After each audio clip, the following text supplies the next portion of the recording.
Hello friends, welcome to my channel. Friends, आज हम इस वीडियो में डिस्कस करेंगे CSIR नेट जून 2023 वाला जो भाई हमारा एग्जाम होने वाला है, परसों से स्टार्ट जो होने वाला है, उसके लिए कुछ इंपॉर्टेंट टिप्स जो मैंने अपने एग्जाम में फॉलो किए। फ्रेंड्स, मैं आपको सजेस्ट करती हूँ, मुझे भी सजेस्ट की थी तो मैं आपको भी सजेस्ट करती हूँ, क्योंकि आपके 2-3 बार मैसेज आ चुके हैं कि मैम वीडियो बनाओ। तो देखो, जो मैंने फॉलो किया ना, मैं वो आपको बताने लग रही हूँ। हम सबसे पहले गलती क्या करते हैं, जो फर्स्ट पॉइंट है वो हमारा पार्ट है। हम मोस्टली बच्चे पता है क्या करते हैं, वो सोचते हैं कि हमारा सब्जेक्ट अच्छा है तो हम सब्जेक्ट को पहले करेंगे, पार्ट ए को बाद में करेंगे। चलो, मैंने मान लिया आपका सब्जेक्ट अच्छा, लेकिन जिन बच्चों का पॉइंट्स में नेट रहता है ना, उनके लिए ये ज़्यादा हेल्पफुल है क्या, कि पार्ट ए को ना आप पहले करो। क्यों? क्योंकि देखो, लास्ट के 5 से 7 मिनट भी आप पार्ट ए को देते हो, है ना। उसमें 3 से 4 क्वेश्चन ईजिली अटेम्प्ट करते हो आप। उन 3 से 4 में ना आपका पता क्या होता है, 1 या 2 ठीक मिलते हैं, 1 या 2 गलत मिल जाते हैं। वो क्यों? क्योंकि वो प्रेशर होता है। हम जो पार्ट ए के जो छोटी छोटी सिली मिस्टेक्स कर देते हैं, फिर उसमें या तो उसको क्वेश्चन को ठीक से नहीं पढ़ पाते तो एकदम हम मतलब हाइपर हो जाते हैं, और एकदम ये हो जाता है कि कैसे कैसे टाइम रह गया। तो उस मोमेंट में ना हम पता क्या करते हैं, हम क्वेश्चन को अच्छे से रीड करते नहीं हैं और मतलब गलती कर देते हैं, और फिर सोचते हैं कि चलो 4 क्वेश्चन 5 क्वेश्चन तो अटैम्प्ट हो गए। तो ये उन बच्चों के लिए जिनका पॉइंट्स में नेट रहता है कि भाई आप अपना पार्ट है ना पहले करो। जो आप लास्ट मोमेंट पे 5 से 7 मिनट इस पार्ट को देने वाले, वो स्टार्टिंग में दे लो। क्योंकि पता क्या है, जैसे 20 क्वेश्चन आते हैं ना, जो लास्ट के 5 से 7 मिनट में जाते हैं ना, वो इन 20 क्वेश्चन को देख ही नहीं पाते। वो स्टार्ट के ही 5-7 क्वेश्चन देख पाते हैं, उनमें से 3-4 अटैम्प्ट करते हैं फिर। तो ये गलती करते हो क्योंकि 20 क्वेश्चन जो आते हैं ना, उनमें से 6 से 7 क्वेश्चन तो बिल्कुल ईजी होते हैं अगर आप कंप्लीट 20 क्वेश्चन देखोगे तो, है ना। तो मैं आपको क्या सजेस्ट करूंगी कि पार्ट ए आप अपना पहले अटेम्प्ट करो। इसमें होगा क्या, ज़्यादा टाइम मत दो। वो आप अपनी देखो कि आपको पार्ट ए में 15 मिनट देनी है, आप जो पार्ट बी और पार्ट सी है उसको मैक्सिमम टाइम कितना देते हो, है ना। तो उसके अकॉर्डिंग आप इसको 10 मिनट दो, 5 मिनट दो, 15 मिनट दो, वो तो आपको टाइम मैनेजमेंट तो आपको करना है ना।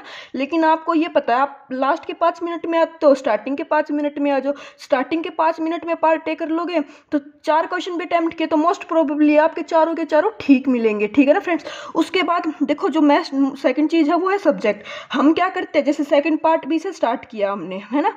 तो उसमें क्या करते हैं, जैसे फर्स्ट क्वेश्चन रियल का आ गया, सेकंड क्वेश्चन लीनियर का आ गया, फिर थर्ड रियल का।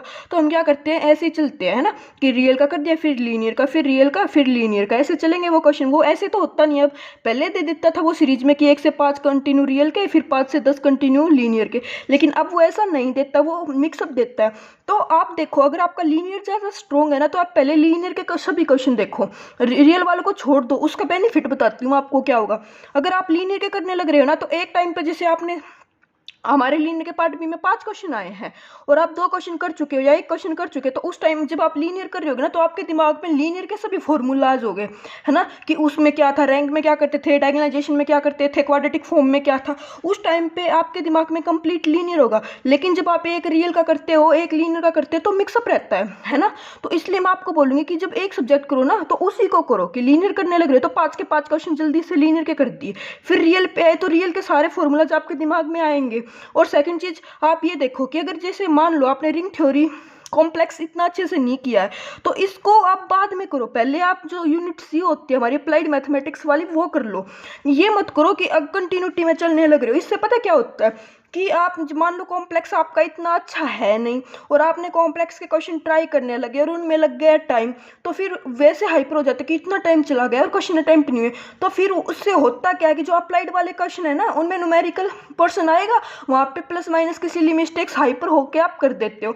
तो इसलिए ये सजेशन कि जो आपका पार्ट सब्जेक्ट मैटर मीन्स आप सब्जेक्ट देख के चलो। कि रियल करने लग रहे हो तो पहले रियल को कर दो, फिर लीनियर को, फिर अगर कॉम्प्लेक्स को किया तो कॉम्प्लेक्स के सभी क्वेश्चन कर दो, ठीक है ना। रिंग थ्योरी ग्रुप थ्योरी को फिर करो। उसके बाद यूनिट सी में गए तो वहाँ पे तो मिक्सअप होता ही है। जैसे ओडी के 2-3 क्वेश्चन आए तो पहले ओडी के कर दो, पीडी के कर दो। मिक्सअप मत करो चीज़ों को कि एक बार ओडी करने लग रहे हो फिर एक बार पीडी करने लग रहे हो, है ना। तो ये चीज़ यहाँ पे है। उसके बाद क्वेश्चन जो मेन वो होता है वहाँ पे, है ना, हम ये नहीं देखते कि क्वेश्चन में ट्रू पूछा है या फॉल्स पूछा है। हम क्वेश्चन तो रीड कर लेते हैं, लास्ट में which of the following is are true या फॉल्स, वो लाइन देखते नहीं है, और हम क्या करने लगते हैं, क्वेश्चन को सोल्व करने लगते हैं। बाद में आके पता चलता है कि ट्रू पूछा था, सॉरी फॉल्स पूछा था और हम तो ट्रू बताया है। क्यों? क्योंकि हमारे दिमाग में ट्रू वाले स्टेटमेंट रहते हैं, फॉल्स वाले स्टेटमेंट रहती नहीं कि फॉल्स भी पूछ सकता वो। और ये होता क्या, देखो मैं बताती हूँ, मैं बहुत ये गलती करती थी, तो इसलिए मैं आपको भी ये सजेस्ट कर रही हूँ कि आप ये देखा करो कि वहाँ पे ट्रू पूछा है या फॉल्स पूछा है, ठीक है ना। क्योंकि 2 से 3 क्वेश्चन तो ऐसे आप सिली मिस्टेक करके आते हैं जहाँ पे उन्होंने फॉल्स पूछा होता है और आप ट्रू बता के आ जाते हो, और ये गलती मैनली ना पार्ट सी में ज़्यादा करते हैं बच्चे, ठीक है ना। तो आप इसको भी ज़्यादा देखना कि वहाँ पे पहले मेंशन जब क्वेश्चन को कंप्लीट रीड करो ना, तो 1 सेकंड लगा के देख लेना कि ट्रू या फॉल्स क्या पूछा है, ठीक है ना फ्रेंड्स। उसके बाद देखो एक क्या होता है, जैसे पार्ट बी में है ना, हम क्या करते हैं, मैं अपने भी बताती हूँ कि एक क्वेश्चन कर दिया हमने सोल्व, उसके बाद जैसे नेक्स्ट पे गए ना तो सोचते हैं, जैसे डाउट ऑफ क्वेश्चन हो जाता है वो कि कभी ये गलत तो नहीं है, तो हम उसको पता क्या करते हैं, उसको मार्क ऑफ रिव्यू के लिए छोड़ देते हैं, बाद में जब आते हैं तो उसको कंप्लीट को फिर से सोल्व करते हैं, और फिर कोई आंसर कोई और आ जाता है ना, और फिर हम उसको तो कट करके वो आंसर लगा जाते हैं, और बाद में जब आंसर आता है तो वही आंसर होता है।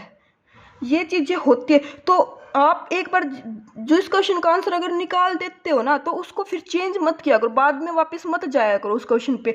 मैं आपको ये सजेस्ट करना चाहूँगी, क्योंकि बच्चे ये गलती करते हैं कि बाद में जाते हैं आंसर चेंज करते हैं, फिर वो गलत मिलता है, ठीक है ना। तो ऐसी सिली मिस्टेक्स मत करना, और आपकी तैयारी अच्छी हो रखी है, और ज़्यादा प्रेशर मत लो, जो होगा अच्छा होगा, ठीक है ना। अगर 1% जिनका नेट नहीं होता है तो वो ये सोचते हैं कि नेट नहीं हुआ क्या होगा क्या होगा, कुछ नहीं है भाई, ये सोच के कर लेना कि हमने अपना 100% नहीं दिया था, क्योंकि जब हम अपना 100% दे देते हैं ना तो नेट डेफिनेटली निकल जाता है, नेट कोई इतना वो नहीं है कि नहीं निकलेगा, ठीक है ना। और तैयारी करते रहो अच्छे से। ओके, आई होप आपको वीडियो अच्छी लगी होगी। Thank you.